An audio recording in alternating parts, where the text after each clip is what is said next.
dicho que a las 1:30, entonces esperé que ingresaran el resto de los que faltan. Me faltan todavía 3. A ver. Ah, ya se vio Elena. Ok. Muy bien. Bueno. ¿Dudas con respecto a la clase? Espérenme, eso voy a poner el... Ahí está. ¿Dudas con respecto a lo que hemos visto en clase? No, chido. Ok, gracias. Les comento que su prefinal va a quedar para el miércoles de esta semana que viene, ¿sí? Entonces el prefinal lo van a tener ustedes en la mañana, a la misma hora de clase. Por lo tanto, si no termino VIH esta semana, ahorita con esta clase, terminaría con ustedes VIH el día jueves. Y para la siguiente semana nos quedaríamos ya solamente con el foro. Les subí ya la tarea de inmunodeficiencias en su portal. Entonces, para que me hagan a mano las 10 señales de Jeffrey Model para inmunodeficiencias. Por favor, tienen acceso a la tarea también el día miércoles de la siguiente semana para poder ingresar esa tarea con una foto. No me pueden subir links. Me subieron links, no sé si fue con ustedes la A o fue la B. 2 de ustedes me pusieron links, no pude ingresar, por lo tanto la tarea no la califiqué. Entonces ya se los había comentado, que por favor no me pusieran links, ¿sí? Necesito fotos, necesito la foto, tienen el acceso para poder subir las fotos, así directamente reviso yo. Si no, la tarea va a ser no, como lo que no fuera entregada. Muy bien, ¿alguna duda con respecto a lo que vamos ahorita? No, doctora, No, solo no. ¿qué entra en el prefinal? Disculpe. Sí, entra primer y segundo parcial. Valor de puntos, 10 puntos, el prefinal, primera y segundo parcial. De ahí tenemos, ¿cómo se llama? El final, que ya es lo de estos temas. A partir de complemento, se los voy a poner en su bibliografía. A partir de complemento ingresa todos los temas de este parcial. Ayer me preguntaron sus compañeros qué podía venir de esquemas. En el prefinal no van a venir esquemas. Solo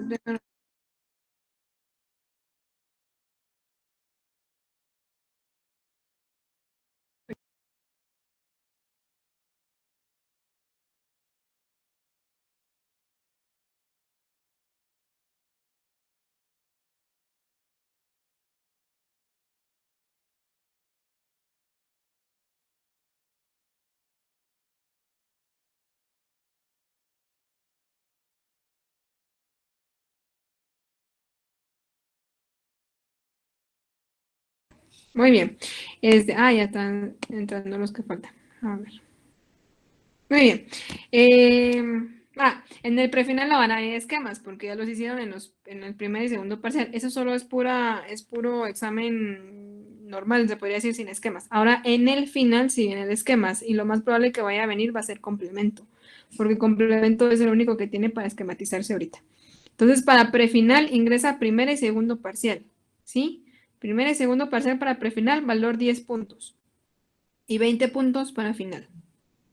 El final lleva el esquema, el prefinal no lleva esquemas, ¿sí? ¿Otra pregunta?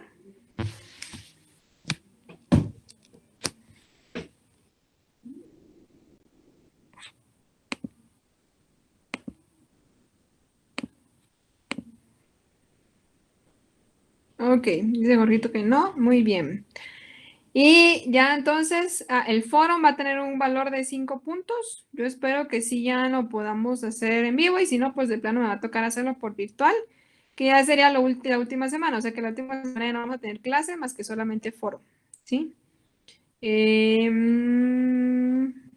sus zonas pues ya están completas. Bueno, está bien, si no hay más dudas, entonces voy a empezar con la clase.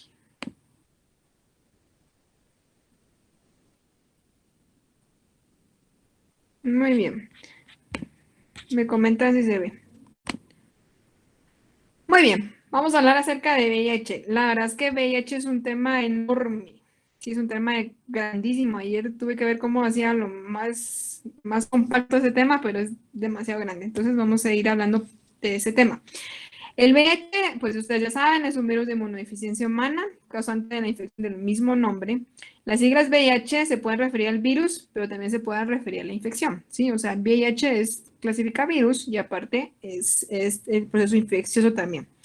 SIDA, ustedes ya saben que es cuando esto ya progresaba más y ya tenemos entonces un síndrome de inmunodeficiencia adquirida. O sea que al principio puede ser VIH y si el proceso no se limita o no se da el tratamiento de los antirretrovirales, va a progresar posiblemente a SIDA. El VIH ataca y destruye principalmente a los CD4, ¿sí? El célula que está más afectada viene siendo la CD4 del sistema inmunológico. Por lo tanto, por lógica, si está agarrando CD4, que son las cooperadoras, no va a haber respuesta TH1 contra bacterias, no va a haber respuesta TH2 contra parásitos y no va a haber respuesta TH17 contra hongos. Entonces el paciente no tiene defensa contra ninguno de estos y obviamente, como es un virus, pues entonces la defensa innata contra virus también va a estar afectada. ¿Sí? Entonces, estas son las características. El virus, igual, ya saben que no los estoy viendo. Si alguien necesita que recuerde algo, regreso o mencione o review, entonces por favor me conecta al micrófono, ¿sí? La infección del virus de VIH se diagnosticó o se dieron los primeros casos a partir de 1980. Ya sabemos que los casos empezaron a surgir con hombres homosexuales, ¿sí? Comenzaron a presentarse las manifestaciones de un proceso de inmunodeficiencia donde no se explicaba por qué estaba deteriorando el sistema inmunológico. Y se dieron cuenta que los pacientes que ya tenían este proceso durante los primeros 2 años progresaban al tipo de enfermedad que ya se termina como SIDA. Hay un VIH tipo 1 y hay un VIH tipo 2. Actualmente ya tenemos 75 millones de personas en todo el mundo infectadas y 37 personas de millones, ellos ya están viviendo con el virus. O sea, realmente ya ahorita la epidemia, o sea, lo de VIH que fue como muy wow, de que realmente los pacientes fallecían, es como casi que lo mismo de COVID, va. Ya ahorita que venían con los nuevos medicamentos antirretrovirales, las combinaciones, y que ahorita ya está saliendo la vacuna para VIH, que ya vamos con fase 2 para la fase 3. Para hacer una vacuna son 3 fases, ¿sí? Lo de COVID se saltaron las fases completamente, pero realmente para una vacuna se requieren 3 fases.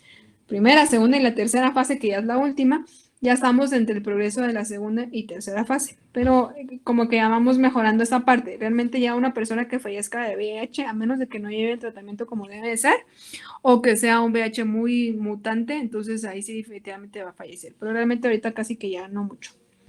La infección por el virus de VIH causa mucha morbilidad y mortalidad a nivel del mundo. O sea, los medicamentos son muy caros y es mucho también la parte de diagnóstico y tratamiento y los seguimientos de los pacientes.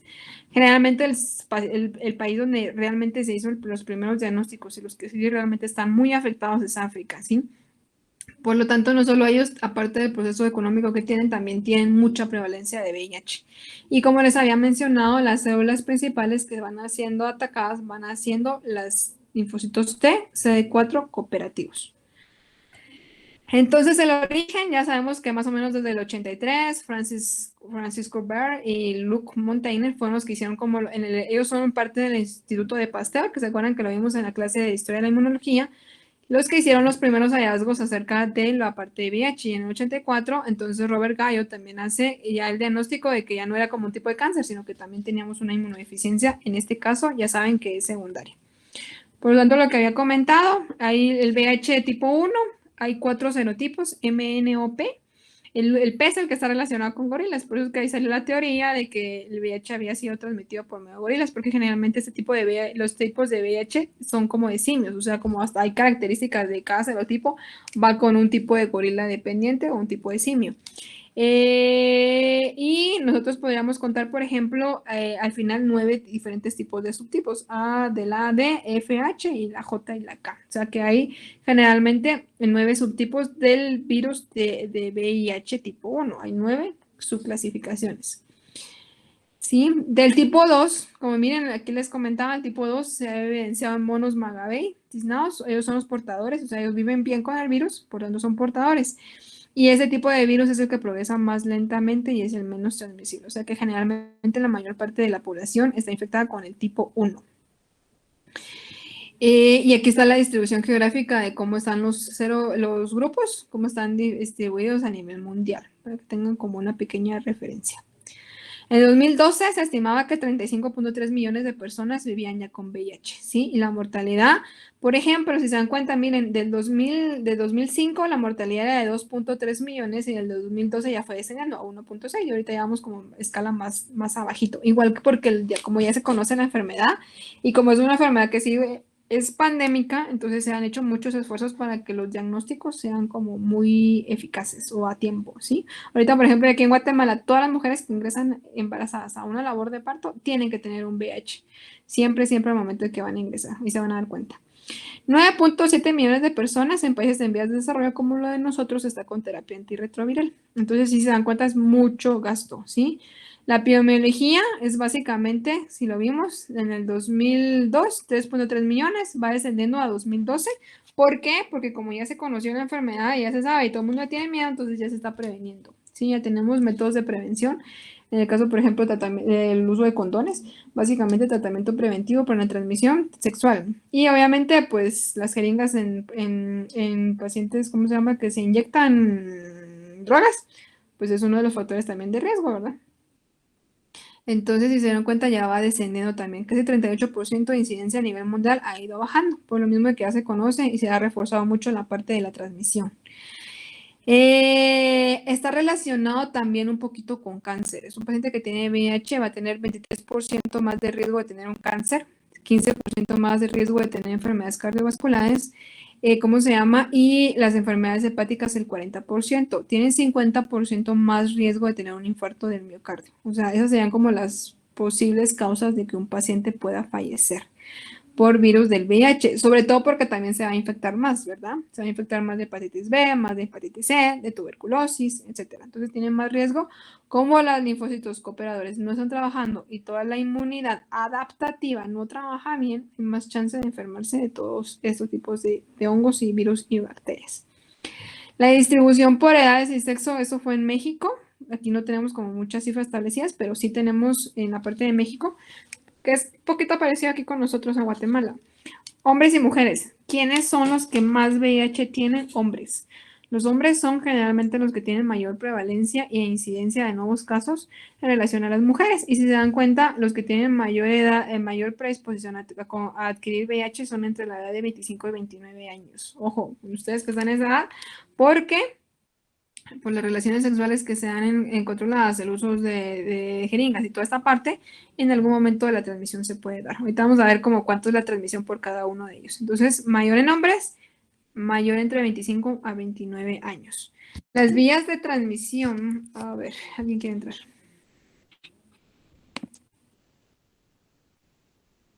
José Luis.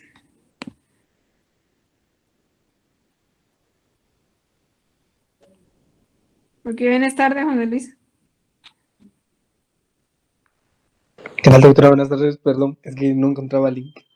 Ay, qué mentira. Esa sí es una gran mentira. Sí, dice Rocío que no te voy a admitir, tiene razón. Solo porque es la última clase. Hombre, doctora, no Y le ya haga no te voy caso. a... Gracias a Dios. Bueno, a ver. La transmisión, generalmente en el caso de VIH en hombres, si se dan cuenta, miren, el 70% está relacionado con homosexualidad, ¿sí? En relación de hombres con hombres. Y la transmisión vertical con el uso de drogas, miren, solo es apenas un 30%. Sí, es mucho más la parte de relaciones sexuales. Y en el caso de mujeres, hombres, caso de mujeres, 97% transmisión sexual. Obviamente aquí no es tanto mujeres con mujeres, ¿verdad? Sino es más hombres que han tenido relaciones sexuales, están infectados y infectan a sus esposas o a su pareja. Y la transmisión del uso de drogas es menor, incluso también por el mismo que el consumo de drogas en mujeres es menor en relación a hombres, 3%. Entonces, se estima que en el caso de niños, 2.6 millones de niños al año, o sea, menores de 15 años viven aproximadamente con VIH, es bastante también la cantidad. 90% de estos niños están en África. Y la transmisión ocurre de dos formas en niños, o sea, la transmisión de niños se da principalmente por una mamá que está embarazada y que no sabe que tiene VIH o por lactancia materna. ¿Sí? La transmisión básicamente se puede dar por las dos vías, por lactancia o por trabajo o durante el embarazo, ¿verdad? Y sobre todo, si yo tengo una mamá que está embarazada y tiene un bebé por vía vaginal, acuérdense que hay contacto de sangre, Entonces va a tener mucho más chance este bebito de infectarse de VIH y aparte de la lactancia materna, entonces ya como que tiene una buena carga de viral, transmisión de virus. Los anticuerpos de la mamá contra el VIH van a persistir hasta 18 o 24 meses en los bebés. Esto es muy importante porque las pruebas a los bebés para VIH no van a ser para diagnóstico, no van a ser las mismas pruebas que se le puede hacer a un paciente adulto. Si yo le hago a un bebé la prueba de anticuerpos, de una vez para mencionar la parte de diagnóstico, si yo le hago a un bebé un anticuerpo, segurísimo va a salir positivo porque la mamá le transmitió esas defensas. Entonces, eso no quiere decir que yo tengo VIH en un bebé. Con el bebé tengo que hacer directamente cargas virales, buscar el ADN, el ARN viral. Entonces, porque el bebé va a tener anticuerpos de la mamá y pueden darnos falsos positivos, ¿sí?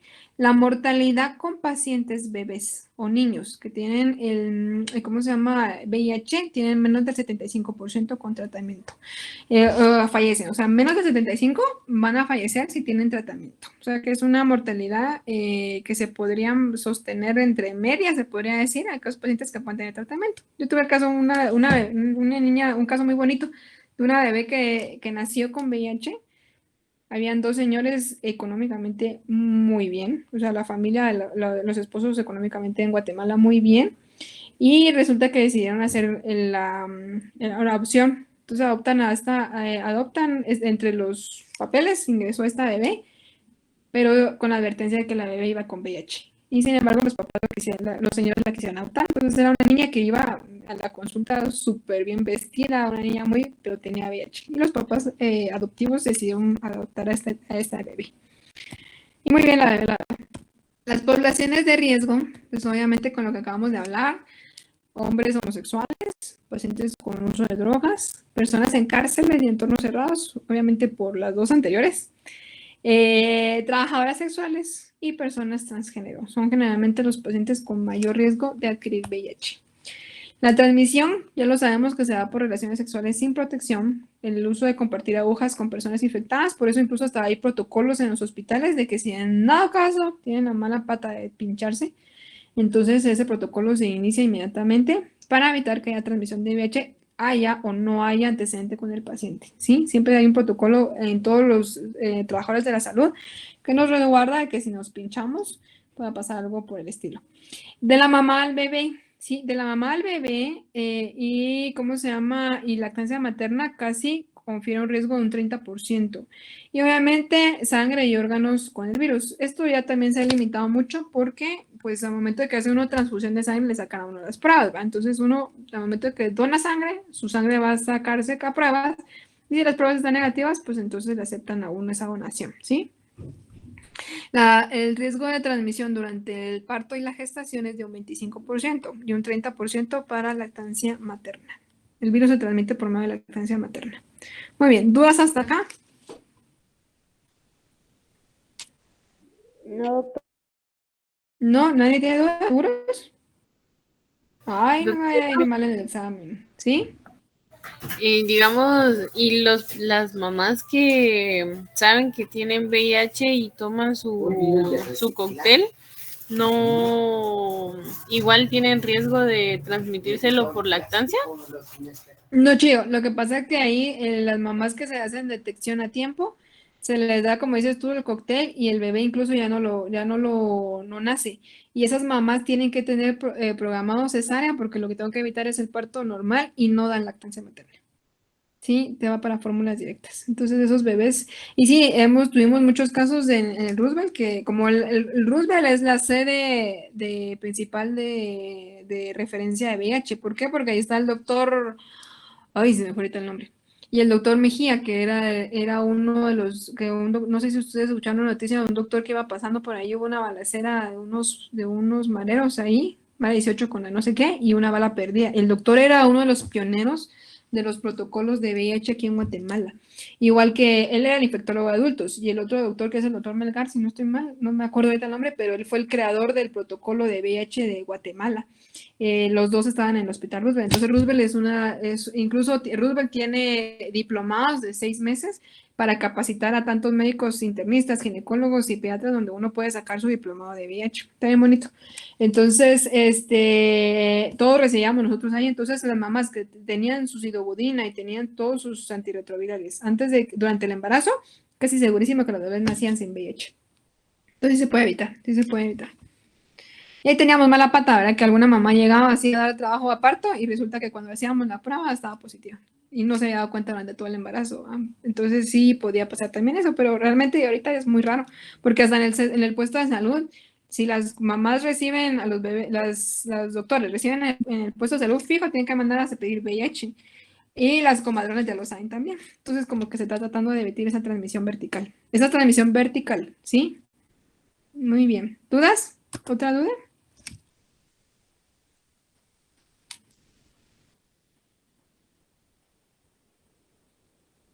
No, doctora, solo gracias. Ok, gracias, Chio. Muy bien. Ahora, el VIH o virus de inmunodeficiencia humana, aquí les muestro. Es parte de la familia de los lentivirus, ¿sí?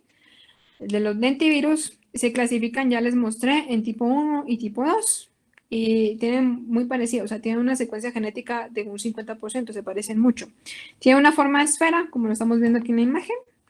La envoltura consiste en doble capa de lípidos. Aquí como lo miran que está fraccionado en esta parte tiene doble envoltura de lípidos. Y tienen una envoltura externa, ¿sí? Que contiene todas las, ¿cómo se llama? Las espigas que vamos a ir viendo también ahorita porque eso es muy importante para el nivel inmunológico. Y tiene una envoltura interna que es la que envuelve el núcleo. El núcleo que va a tener obviamente la secuencia de ARN. Entonces, la secuencia de ARN, otra vez, tengo una doble capa lipídica, tengo las espigas que contienen estas bolitas rosadas que se llaman GP120, glucoproteína 120, tienen el palito amarillo, que es la glucoproteína 41.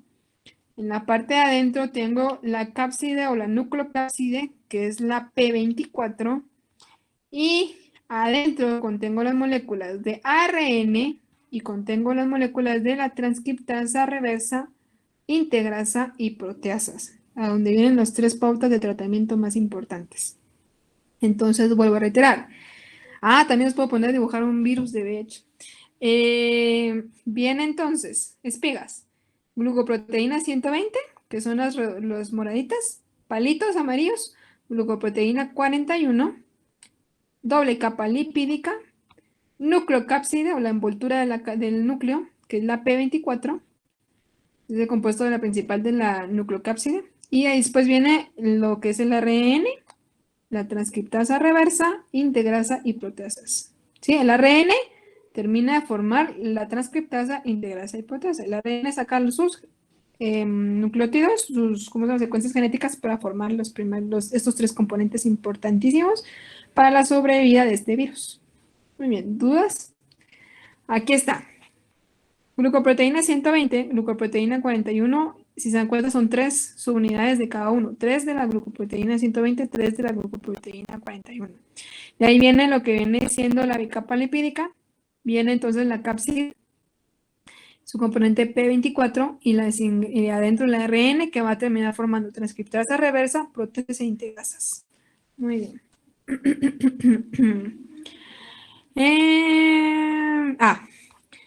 Esto es muy importante.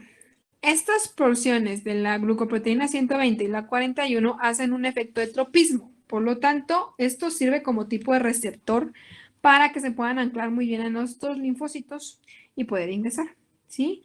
La proteína de la cápside, que es la P24, es como se llama, tiene forma que forma la polimerización de una estructura del núcleo, que como tipo cono, si se dan cuenta, como tipo cono.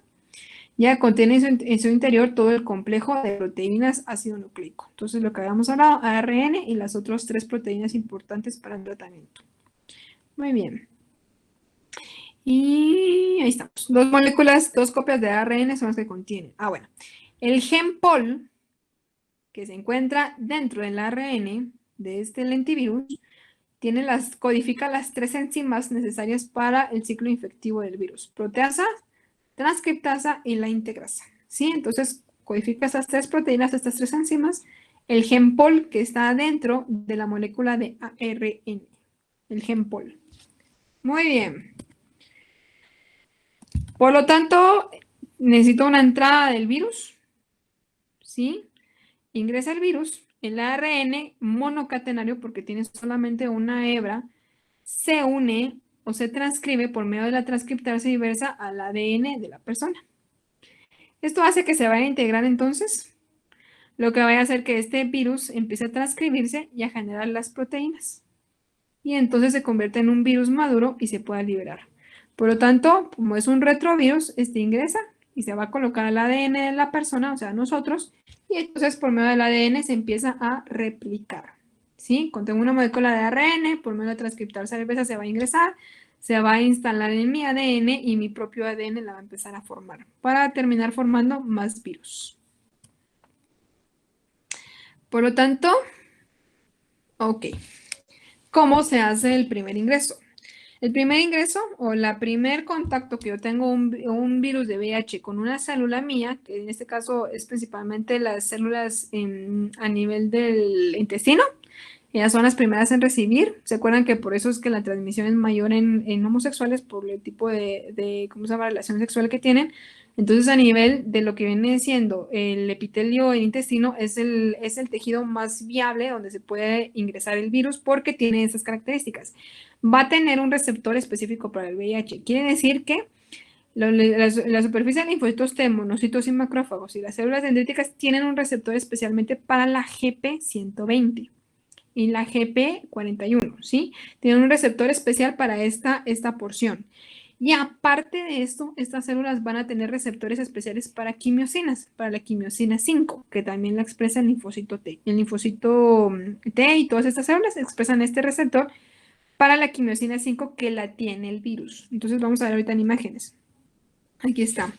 Yo tengo entonces la GP120 y la GP41 y cuando se activa inmediatamente se va como que a modificar su forma, se va a abrir. Y entonces va a expresar estos palitos rojos, va a expresar estas porciones del mismo receptor, los cuales se van a unir al CD4. Tienen el receptor de CD4 que es característico del linfocito CD4. Y aparte tienen un receptor para quimiosinas, o sea, mis células tienen un receptor para quimiosinas y tiene básicamente el CD4. Por lo tanto, esta, que es la GP140 y 141, se va a unir súper bien a estos dos receptores que mis propias células tienen. ¿Ya? Y incluso, yo creo que aquí, vamos a ver, yo creo que lo pongo más adelante. Aquellos pacientes, porque hay pacientes, o sea, hay personas que solo tienen el CD4, pero no van a tener este receptor de quimiosina. Genéticamente, mi organismo o mis células no las tienen. Por lo tanto, no se van a infectar de VIH. ¿Sí? Entonces, pueden haber mutaciones, es tener muy buena suerte de que puedan tener una mutación del receptor de la quimiosina 5 y 4, y si en dado caso tengo contacto con el virus, no me va a infectar.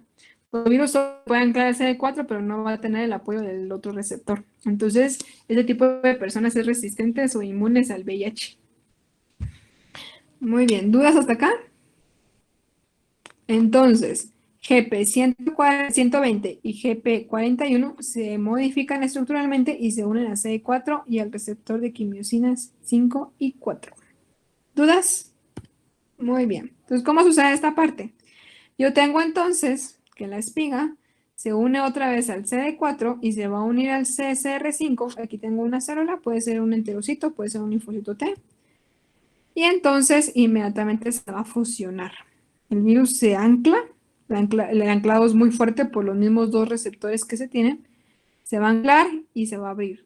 Lo que va a hacer es que se rompa la capa lipídica y salga entonces la cápside. Cuando sale la nucleocápside adentro de la célula se va a degradar, porque mi sistema inmunológico la va a detectar y la va a querer matar, la va a degradar. Pero estas porciones hacen que se libere, que se rompa entonces la envoltura de la cápside, salga el ARN y este ARN ya salga y empiece la transcripción inversa, que va a hacer que ingrese al núcleo y se va a integrar entonces al ADN de la persona. Al momento que se ingresa el ADN, se van a activar los genes POL y entonces van a empezar a formarse todas las proteasas, ¿cómo se llama? La transcriptasa inversa otra vez, y son tres, transcriptasa inversa, proteasas, ay, se me fue ahorita una. Y entonces lo que van a hacer es básicamente activar más proteínas, se va a empezar a fusionar y se va a formar un virus que se va a liberar. Y se repite todo el ciclo. Por eso es que es un poco difícil atacarlo. O sea, es difícil atacarlo porque si se dan cuenta, este virus chunche se ingresa a mi ADN y aquí es donde está el problema. Mi ADN se ingrese, el solito se va a empezar a fabricar. ¿Ya? Entonces es lo que hace que haya una replicación. Este ingreso y esta transcripción inversa que hace que se ingrese es donde pueden haber modificaciones genéticas y vienen las mutaciones. Por lo tanto, puede empezar a sacar proteasas diferentes, transcriptasas inversas diferentes, lo que va a generar básicamente que puede haber una mutación del virus y entonces otra vez es más difícil atacar por un virus que está mutado. Todo este proceso, y si se dan cuenta, el virus se ingresa, se esconde. Yo puedo tener incluso un proceso que lo vamos a ver más adelante, un proceso donde el virus se tenga como estable, está guardadito dentro de mis células, pero se está replicando. Y va a haber un momento en que la replicación ya es muy fuerte que va a salir, va a haber mayor virones externos y entonces es donde vienen las manifestaciones clínicas. Muy bien, ¿dudas acá? No, doctora. Muy bien, entonces unión, fusión, descubrimiento, transcripción inversa, importación al núcleo, integración y transcripción. Translocación y ensamblaje son los pasos que se requieren y liberación de la formación de cómo se da este virus. Muy bien. Los linfocitos T activados generalmente se logran infectar en los primeros 2 días. Como mi sistema inmunológico va a detectar que a nivel de las células del enterocito está pasando algo, estas inmediatamente se van a ir a localizar. El MALT se va a activar. Sin embargo, este MALT, al activarse, solito se está yendo a exponer para que los mismos virus lo vayan a infectar. Entonces, en los primeros 2 días de la exposición, esos virus ya empezaron, los linfocitos T ya se empezaron a infectar. Las células dendríticas captan al virus y entonces van a transmitirlo. Por lo tanto, van a terminar infectando más a linfocitos T, que en teoría van a llegar a ayudar, pero al final se van a terminar infectando. Por lo tanto, esta red, estas células dendríticas incluso no solo van a presentar a los linfocitos T, nos acuerdan que donde se da la principal presentación de antígenos va a ser siempre en el ganglio.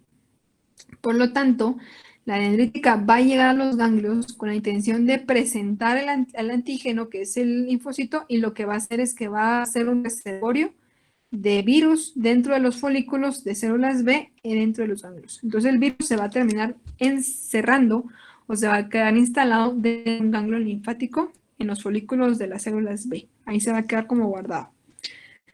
Lo que va a producir una de las características en los pacientes es adenopatías y ganglios, ¿sí? Muy bien. Porque es difícil encontrar una cura, ya lo vimos, porque la tasa de variación es muy variada. Ya vimos que en el momento de la transcripción, la integración y después la transcripción ya normal, puede haber mucha variación genética, entonces puede terminar formando muchos virus de diferentes formas. En un mismo paciente puede tener varios tipos de virus mutados. La mutación en pocos eventos de replicación o individuo infectado ocurre generalmente de 0.6 a hasta 1% al año. La replicación es continua, o sea que la mutación se puede dar a cada ratito, ¿sí? Y un individuo puede estar infectado por diferentes subtipos, o sea, puede tener un VH1.0, un VH1B, ¿sí? Entonces esto también puede generar muchas mutaciones. En un paciente infectado se produce de 10 a 10 hasta 10 a 12 partículas diarias. Es una cantidad muy alta de replicación viral. Y también hay asociado de que yo tenga muy mala chiripa, que tenga con una mutación de la MHC, del complejo principal de histocompatibilidad, que tenga alguna mutación, lo que haga que mi presentación sea mucho más fuerte, presente mucho más, y entonces obviamente al presentar más voy a infectar más linfocitos T. Entonces, hay pacientes que tienen mutaciones en el MHC, que su virus VH va a hacer que su replicación sea mucho más lenta, y hay pacientes que tienen mutaciones que va a hacer que progresen mucho más rápido, ¿sí? En mi MHC, o sea, en mi complejo principal de histocompatibilidad. Muy bien, ¿dudas hasta acá? ¿Dudas con las características del virus?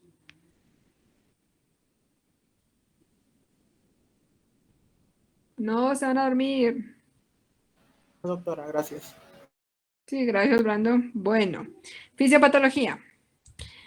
La infección primaria o la parte aguda, ¿sí? Donde se detecta el virus en sangre, generalmente es una fase sintomática muy corta. El típico, que tenga ganglios, que tenga erupciones en piel, que me sienta como un resfriado, malestar general. Esa fase se divide en una fase de eclipse, en una fase donde se da la producción de viremia y un point viral, o sea, donde hay como un establecimiento, o sea, es un momento donde se va a establecer. Por eso es que es muy característico que los pacientes con VIH se den cuenta que tienen VIH hasta ya muy adelantado el proceso, porque la primera fase va a ser como una gripe, o sea, y ahí después hay una fase sintomática chiquitita, hay una fase estable y ya cuando vienen todas las manifestaciones por VIH.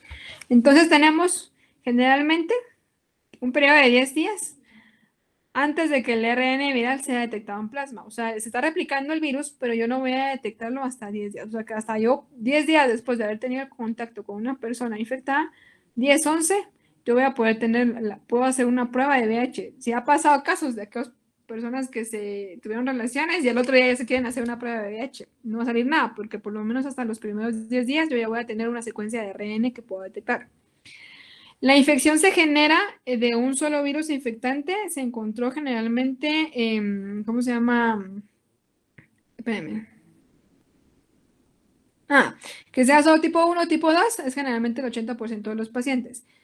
Después, las células T van a ser las infectadas, principalmente las de la mucosa. Estamos hablando de linfocitos T, CD4. Y posteriormente se van para los ganglios linfáticos, donde se van a conservar y preservar. Por lo tanto, donde va a haber una rama de equilibrio que va a ser el set point, la carga viral disminuye durante las 12 a 20 semanas para alcanzar un nivel muy estable. O sea que yo tengo aproximadamente 3 meses, si se dan cuenta, hasta casi 5 meses donde yo voy a estar como estable. O sea, no voy a tener ninguna manifestación porque la carga viral se va a mantener como un poco estable. Después, las vías de escape van a condicionar a que este gen pueda mutar y se empiece a multiplicar. Las células T de memorias también se van a infectar, por lo tanto, si yo tenía una defensa previa para un neumococo, la voy a perder, porque estos T de memorias se van a perder, van a saber infectarse y se van a perder, se van a morir más rápido. Y ahí estamos, muy bien. La infección que es latente, o sea, la que se mantiene o lo que hace que los pacientes no puedan desechar esta infección es porque los CD4 de memoria, aparte que se van a morir, muy importante, estos virus se van a quedar como guardados en los ganglios linfáticos. Y el ganglio linfático es un sitio donde generalmente los medicamentos no pueden ingresar muy bien. Por lo tanto, se conoce como un santuario o un reservorio, porque la limitación es una penetración limitada a los fármacos antirretrovirales y los mecanismos de eliminación. O sea, el ganglio linfático no va a llegar a un neutro. Sí, al ganglio linfático no va a llegar directamente un macrófago eliminador. Hay macrófagos, pero son específicos del ganglio. No va a llegar un mastocito, o sea, no ingresan. Entonces es mucho más difícil poder eliminar este virus. ¿Sí? Se van a afectar linfocitos T de memoria, linfocitos T vírgenes, etcétera. ¿Sí? A ver, la activación de la respuesta inmunológica de los linfocitos T y B empieza posteriormente. Por eso es que lo primero para poder yo detectar un linfocito, una infección por VIH va a ser porque yo tengo que medir los ARN. Lo vamos a ver, pero de una vez para ir hablando de eso. Los ARN, que es la parte genética, es la primera forma de detectar porque ya vimos que lo detectamos hasta los primeros 10 días, ¿sí? Los primeros 10 días, después de esto, el ARN. Sin embargo, mi organismo va a generar anticuerpos meses después, posteriores, semanas después. Entonces, después vienen los anticuerpos para detectar el ARN.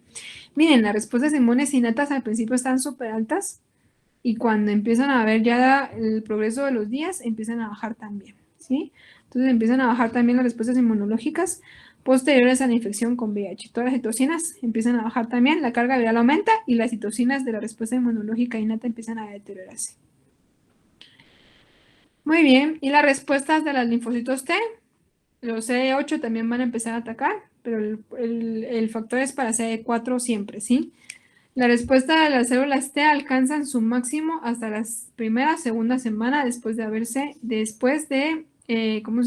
infectado, y es cuando entonces empieza a haber el disminución de la viremia. Quiere decir que al principio yo voy a tener manifestaciones porque el virus se está replicando.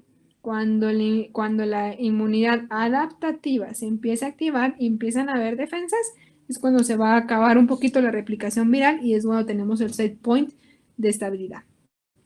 ¿Sí? Vamos a ver. Las primeras respuestas de los linfocitos T son contra las envolturas de los núcleos.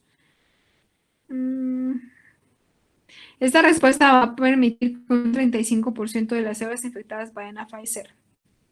Sin embargo, la respuesta de los linfocitos T disminuye muy rápido cuando se relaciona con todas estas mutaciones, porque el linfocito T hizo una defensa o un anticuerpo contra un virus y resulta que este ya mutó. Tiene que volver a empezar otra vez todo el mecanismo. Entonces, ahí es donde se empieza a ver el deterioro. El VIH infecta y reduce las cargas de CD4, de los linfocitos T CD4 y de memoria. ¿Sí? Si hay una expansión, la respuesta declina rápidamente y se puede presentar fatiga de los linfocitos T. O sea, se acaban, se podría decir. Acordemos que hay una cierta cantidad de linfocitos T. Como este está trabajando demasiado, la médula ósea va a dejar entonces de producirlas. Uno. Y segundo, que también eso es muy importante. Los mismos linfocitos T van a empezar a producir una molécula que se llama PD-1, que se llama molécula de programación de muerte. Lo que va a hacer es que se mueran mucho más rápido y entonces la función efectora del linfocito T también va a disminuir. O sea, el mismo linfocito T como que va a tratar de matarse él solito generando esta molécula, este coestimulador inhibidor, y entonces se va a terminar muriendo antes de tiempo. Lo que va a generar que no solo no hay linfocitos, se están infectando y aparte se empiezan a morir antes de tiempo, entonces sí es como una situación ahí. Los anticuerpos que más adelante se van a formar van a ser para GP41, que aparece generalmente 13 días después, y para la GP120, que aparece 14 días después. O sea, que yo no puedo hacer una prueba para anticuerpos hasta la segunda semana generalmente, ¿sí? Ningún paciente se infectó. La primera, 10 días, yo voy a hacer ARN, y después de eso yo voy a hacer anticuerpos, ¿sí? Muy bien, ¿dudas hasta acá? Primero lo que se va a detectar va a ser siempre ARN y después los anticuerpos. Y esa carga de anticuerpos va a ir bajando, porque si la carga de anticuerpos va a ir bajando, solo espérenme, chicos.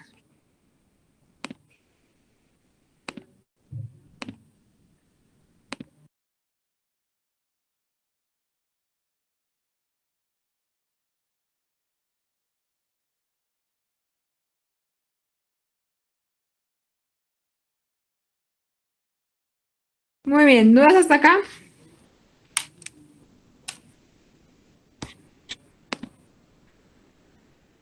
¿Dudas? No. ¿No? No, Muy bien. Muy bien, entonces miren, ingresa el virus de VIH a través de las células intestinales generalmente. Estamos hablando de las células de recto, ¿verdad? Ingresa el VIH, se va a ir para inflamación crónica, muerte celular, para quedarse instaurado. Posteriormente se va a ir a los ganglios linfáticos del MALT, ¿sí? Donde van a producir reservorios. El timo también empieza a ser afectado porque las células madres, o sea, empiezan a tener progenitores y el timo, si llega a estar infectado, porque acuérdense que al final el timo también es una glándula, es una parte del sistema inmunológico, está relacionado con toda la linfa. Entonces el timo, en algún momento como los virus ingresan a los ganglios, se pueden ir y llegar al timo. Si llegan al timo, lo van a ir a infectar y van a empezar a hacer que un timo no funcione, lo cual va a generar que los linfocitos T tampoco se produzcan ni maduren.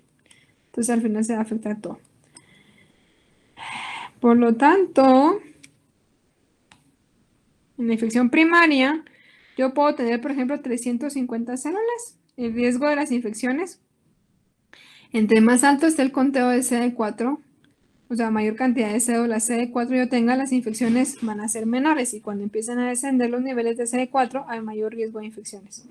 Sobre todo oportunistas, o sea, infecciones que realmente no deberían de pasar porque tenemos nuestro sistema inmunológico viable. Pero en este caso, neumonía por hongos y hongos son como los más afectados. La respuesta TH17, porque no funciona el CD4 como cooperador, va a estar afectada, ¿sí? Depende también de cuánto recuento de CD4 yo tenga, así van a ser la cantidad de infecciones. Menor de 200, hongos. Menor de 100, miren todo lo que nos puede dar. tuberculosis, histoplasmosis, encefalopatías, criptococos, citomegalovirus, toxo. Por eso si un paciente yo tengo un diagnóstico de esto, lo primero que hay que hacer es VIH. Manifestaciones clínicas. 3 fases para las manifestaciones clínicas. Tenemos una fase aguda, tenemos el set point donde está asintomático y tenemos ya la fase donde puede progresar a SIDA. Entonces tenemos una fase aguda, síntomas chiquititos, leves, una fase de latencia, que es el set point, y tenemos una fase de ya progresión a SIDA. Por lo tanto, entonces, el periodo de la fase aguda es un periodo de días que puede dar de días hasta 6 semanas después de la infección. Se da principalmente más de 10 millones de copias por mililitro. La destrucción de los linfocitos CD4 empieza a darse también junto con los de memoria. Esto siempre al inicio en la mucosa intestinal. Ok, y aquí casi el 90% va a acudir a valoración. Una gripe que nos está dando bien fea.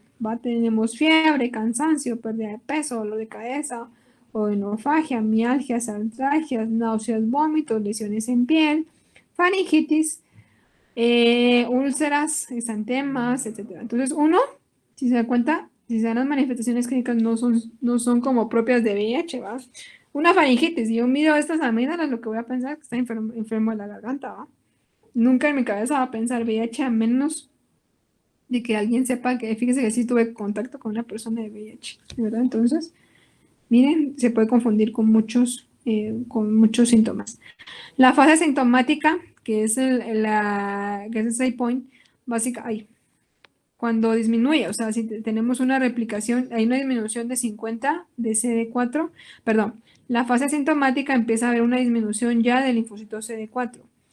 Generalmente con un año puede disminuir 250. De 1 a 6 años de tener el VIH puede disminuir de 73 y más de 6 años puede disminuir de 50 a 60 células por año. Va como va en una fase de declive ya de los linfocitos CD4.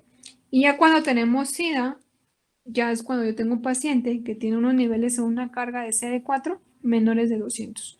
Si ya tengo menores de 200, esto ya entra a clasificación para pacientes con SIDA, más las manifestaciones como las vamos a ver. Si tengo menor de 200, mayor chance de tener una neumonía por neumocistis y hongos. Menor de 100, toxoplasma e histoplasmosis. Todos estos son hongos. Y menor de 50, ya TB y criptoquídeos y citomegalovirus. Entonces, dependiendo de los niveles, así puedo yo también determinar qué tanto riesgo tiene el paciente de enfermarse. O yo tengo un paciente y le hago una citometría y miramos que tiene 100. Y un paciente que está en, ¿cómo se llama? En neumonías, lo que voy a pensar es toxo o histoplasmosis. Y hay una clasificación, yo creo que esto ya lo han visto ustedes. Sí, dependiendo del nivel de CD4, también cómo están las enfermedades, así se van a dividir. Un paciente que tenga CD4 igual o mayor a 500, asintomático ingresaría en clasificación A1. Un paciente que tiene enfermedad sintomática leve en B1 y una enfermedad ya más avanzada, aunque tengan esto, pero tiene enfermedad avanzada, ingresa como C1. Si tiene de 200 a 500 de CD4, es asintomático, ingresa como A2. Con síntomas B1 y si ya tiene muchas manifestaciones, ya CD2. Y si ya es un paciente menor de 200, ingresaría directamente para SIDA generalmente. ¿Sí? Ahí, espérame. Y así es la categoría. La categoría A, dependiendo, o sea, clasifico con lo que vamos a ver ahorita, más el recuento de la citometría de CD4. Categoría A, se define como una o más de las siguientes condiciones. Un adolescente adulto que tiene VIH, bien ya documentada, ya bien diagnosticada, con la condición de que las entidades de la B y la C no estén presentes. VIH asintomática, infección aguda primaria. Linfadenopatía generalizada, solo ganglios. Es lo único que voy a encontrar en un paciente que tiene clasificación A. En un paciente que tiene clasificación B y que tiene obviamente VIH, ya puedo encontrar candidiasis, hongo en boca, hongo a nivel vaginal, que responde un poquito a tratamientos, alteraciones a nivel de las cervicales, síntomas ya como fiebre, diarreas, puede haber herpes zóster, púrpura trombocitopénica, enfermedad pélvica inflamatoria. Todas estas enfermedades o patologías ingresan en la clasificación B. O sea, que yo puedo tener un paciente que tiene B, tiene cándida, y le saco una citometría y tiene de 200 a 500, ingresa entonces en B2. Y tengo un paciente que tiene cándida, pero cuando hago la citometría tiene mayores de 500, ingresa en B1. ¿Sí? Y esto es importante porque a base de esto es donde se guían los tratamientos. ¿Qué antirretrovirales son los que se van a dar al paciente? En la categoría C, que se hace definitivamente ya la definición de SIDA, candidiasis esofágica, ya no solamente en boca, se dan cuenta, ya va el esófago, ya van los bronquios, ya va la tráquea, van los pulmones, cáncer ya, ¿sí? Critosporidios, enfermedad de citomegalovirus, ya en hígado, vaso, ganglios, retinitis por citomegalovirus, encefalopatía por VIH, herpes, úlceras ya crónicas, bronquitis, puede haber herpes puede generar bronquitis, neumonía, esofagitis, histoplasmosis, sarcoma de Kaposi, que también ya es un cáncer, linfoma de Burkitt, los linfomas, Mycobacterium avium, tuberculosis, todos los tipos de Mycobacterium, neumonía girovesi, o sea, como realmente los CD4 ya no están funcionando, se dan cuenta, o sea, son entidades ya muy severas. Y el síndrome de desgaste asociado al VIH con una pérdida de peso de más del 10%, o sea, que los pacientes que ya se miran caquéticos, ¿va? Diarreas crónicas, debilidad y fiebre. Más de un mes de duración, ya estaríamos hablando de un síndrome de desgaste por VIH. Muy bien, ¿dudas hasta acá?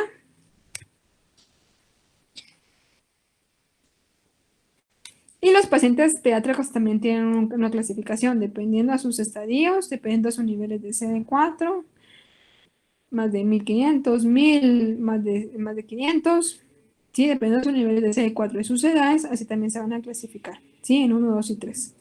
Muy bien, ¿vas hasta acá?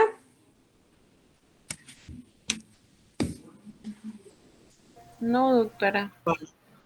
Bueno, no, espérense. Sí, a las 2:30 termino.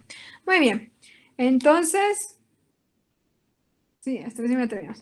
El diagnóstico, ¿cuál va a ser? Ya lo mencioné. Tenemos varios tipos de diagnósticos. Tenemos ELISA, tenemos Western blot, tenemos ARN. Entonces, el ensayo de ELISA, ¿sí?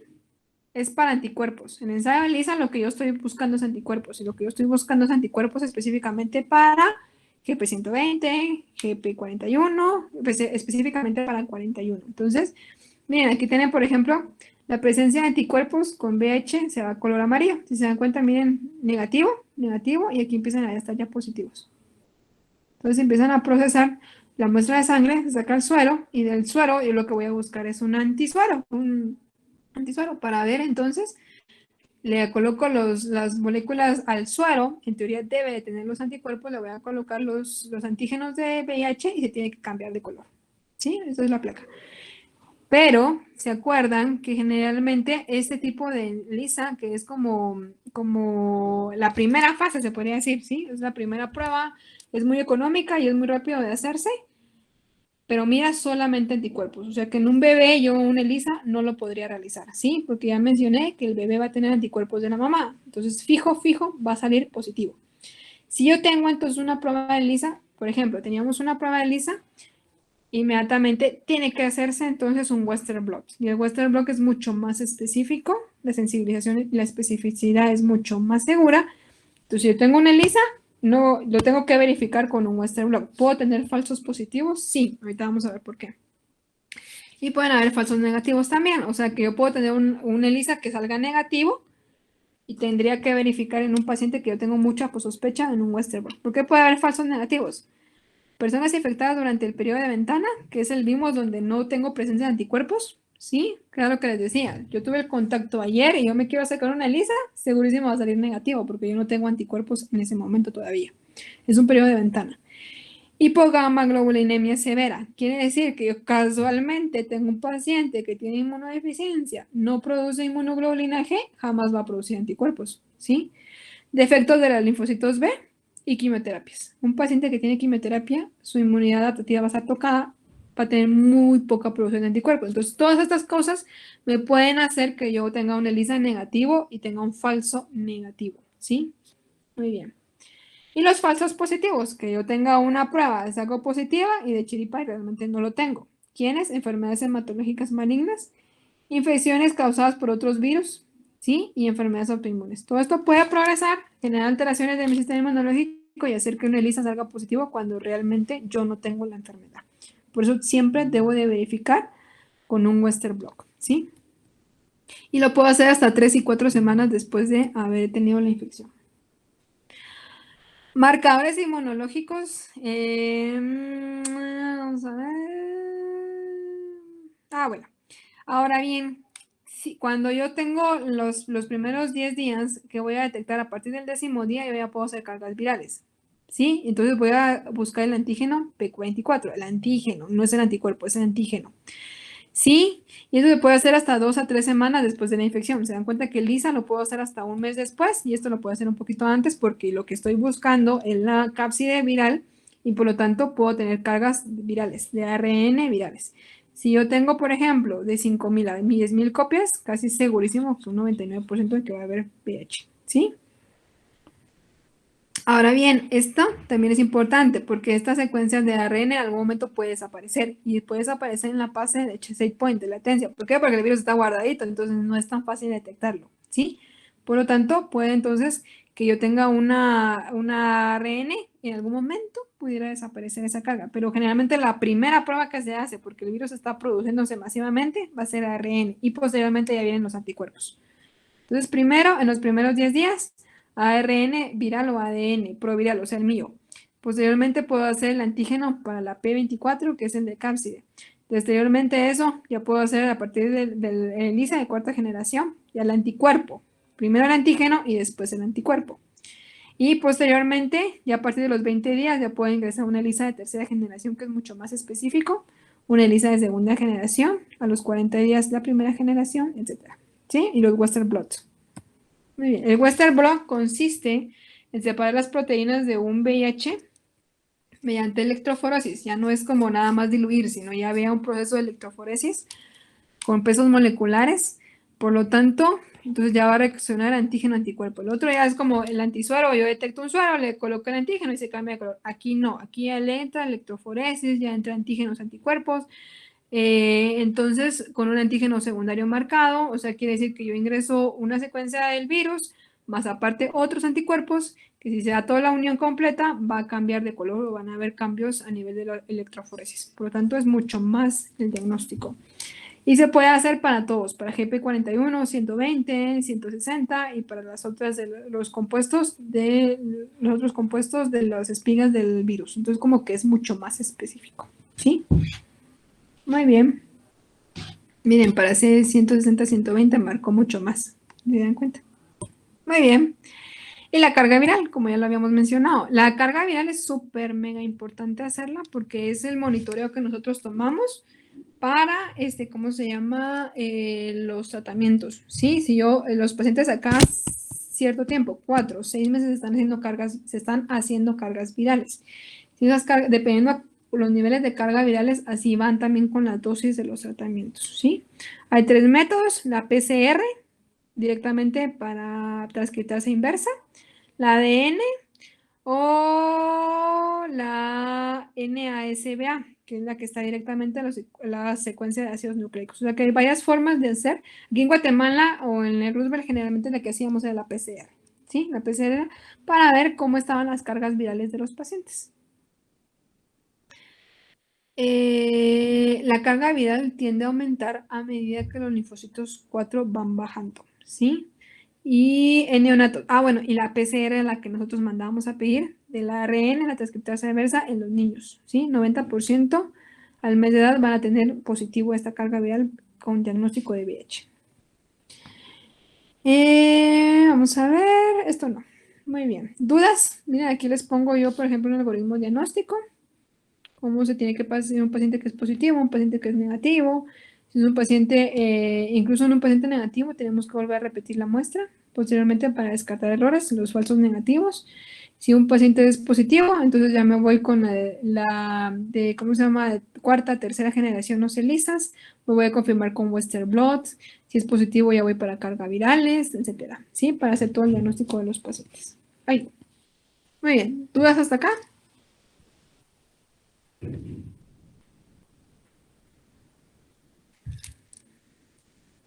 ¿Dudas? No, doctora.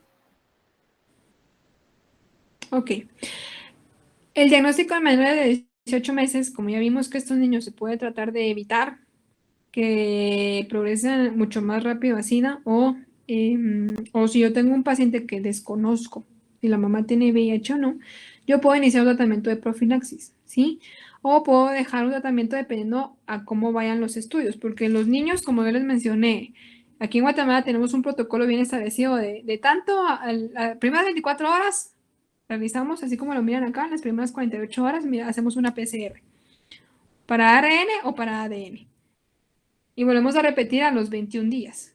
¿Sí? En el caso de, por ejemplo, ya tengo un paciente que tenga 15 a 21 días, solicitamos inmediatamente las PCRs y volvemos a repetir a las 4 o 6 semanas. O sea, dependiendo en qué momento nosotros tenemos acceso al paciente, si es desde bebé o si llega lamentablemente con nosotros después, para hacer el diagnóstico tenemos que llevar una secuencia de PCRs, y ya mírense, hasta después de los 18 meses del año, básicamente, o al año y medio, yo ya puedo solicitar una ELISA. O sea que todo al principio van a ser puras PCRs para ver ARN o ADN. Y hasta el año o año y medio yo ya puedo sacar un ELISA. Nosotros a veces sacamos el ELISA de bebé como para tener el recuento de que estaban cuánto tenían anticuerpos y ver más adelante si los anticuerpos iban bajando, porque obviamente va perdiendo el anticuerpo de la mamá, ¿ya? Si el anticuerpo se mantenía, entonces básicamente él ya estaba empezando a producir anticuerpos. Otra señal para ver que sí tuviera VIH, ¿sí? Muy bien. Recomendamos para pacientes de alto riesgo, prueba cada 3 a 6 meses. ¿Quiénes? Obviamente a pacientes homosexuales, pacientes que usan drogas, pacientes trabajadoras sexuales. Se recomiendan las pruebas cada 3 o 6 meses. Bueno, y las cargas virales siempre se diagnostican para los primeros 14 días de vida, primer y segundo mes de vida, tercer mes y sexto mes. Y a partir ya del año, anticuerpos. Muy bien, tratamiento. ¿Dudas hasta acá?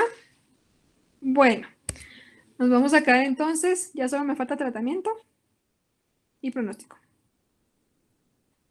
Muy bien, ¿dudas? No, doctora.